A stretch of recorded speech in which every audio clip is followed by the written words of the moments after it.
Commençons avec un exemple de suite venant de la vie quotidienne. On note grand S, une somme d'argent placée à un taux annuel de 10%. En notant Sn, la somme obtenue après un nombre n d'années, on a S0 est égal à S, S1 est égal à S fois 1,1, et de façon générale, S indice n est égal à S fois 1,1 à la puissance n. Cette formule permet par exemple de calculer la somme obtenue au bout de 10 ans.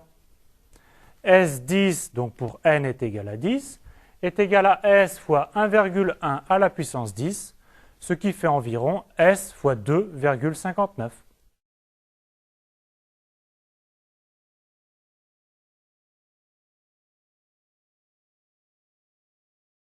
Passons aux premières définitions de ce chapitre. Une suite est une application U de l'ensemble des entiers naturels dans l'ensemble des réels. On note U indice n plutôt que U parenthèse n, et on appelle ce nombre réel le terme général de la suite ou le nème terme de la suite. Passons aux exemples. On commence par la suite des racines carrées des entiers naturels. U0 est égal à racine de 0, donc 0. U1 est égal à racine de 1, donc 1. U2 est égal à racine de 2, etc. La suite des puissances de moins 1, qui alternent plus 1, moins 1, plus 1, moins 1, suivant la parité de l'indice n. Moins 1 puissance n est égal à plus 1 si n est pair, alors que moins 1 puissance n est égal à moins 1 si n est impair.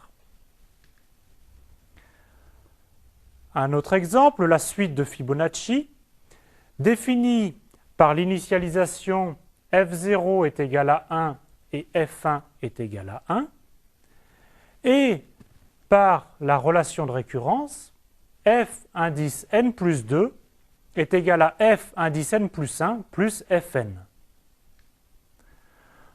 Voici les premiers termes de cette suite. 1, 1, 2, 3, 5, 8, etc. Chaque terme est la somme des deux précédents.